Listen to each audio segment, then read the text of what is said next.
নমস্কার দর্শক বন্ধু এবং Chatterjee Facebook page, YouTube short channel video. আমি আজকে যারা বাগান করতে ভালোবাসেন তাদেরকে কিছু টিপস দিচ্ছি এবং সেগুলো আমি দেখিয়েছি একটা একটা করে। যারা এখন থেকেই বাঁধাকপি, টমেটো, পালং শাক পেতে চান প্রপার শীতে, তারা এখন থেকে স্টার্ট করে দিন। যেমন আমি গাঁদা, টমেটো, বেগুন, তারপরে মুসুরির ডাল সব দিয়ে দিয়েছি। এখানে দেখতে পাবেন আমি স্টার্ট করেছি। আর 2-1 দিনের মধ্যে আমি পালং শাকও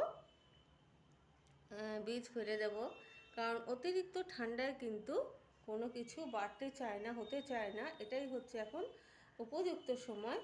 যারা ছাদ বাগান করতে চান বা বাড়ির মধ্যে একটু বাগান করতে চান, তারা এখন থেকে শুরু করে দিন।